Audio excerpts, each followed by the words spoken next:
Good morning guys! For today's video is maglilinis tayo ng bahay kasi nasuspend yung klase namin dahil sa bagyong Christine. Una is naligo nga pala ako. Then nagkape lang din para may laman yung tiyan natin kasi tayo ay maglilinis ng buong bahay for today's video.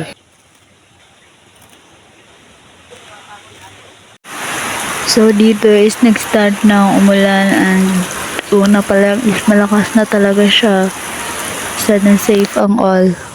Sa lakas nga ng ulan, ito nga at parang papasok na nga yung tubig dito sa loob ng bahay. Tapos yung mga kahoy is talagang natatakot kami baka maputol patungo dito sa amin.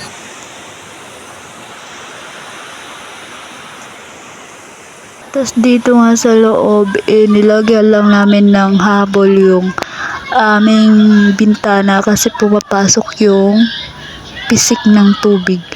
So nag-start na dito, magsa-start na pala ako na maglinis and hindi ko na lang muna papatulungin tong kapatid ko kasi may dalaw siya and masakit daw yung puso niya. So naiintindihan ko naman yun kasi nararanasan ko rin yun.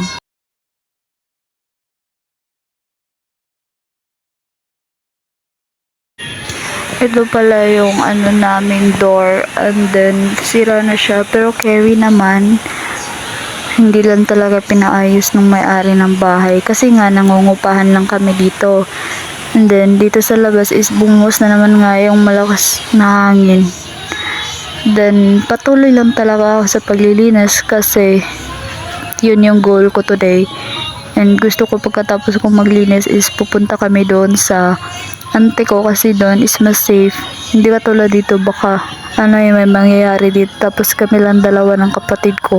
Ito is yung kwarto namin which is di namin siya tinutulugan kasi maraming mga daga dito na nagsisitakbuhan and then ito naman yung mga sako is hindi naman namin yung ginagamit kaya dyan na lang yan sa kilid. So ito yung kwarto which is malalim siya. Then, nag-start na nga akong piluin yung mga nilabhan ko nung nakaraan kasi di pa siya napilo kasi busy kami sa pag-aaral which is talagang nakakapagod as an ate kasi ang dami mong gagawin lalo na wala kayong kasamang ina sa bahay. Kailangan talaga is independent ka tapos alam mo yung mga gawaing bahay lalo na ngayon na nagdadalaga na kayong kaming dalawa.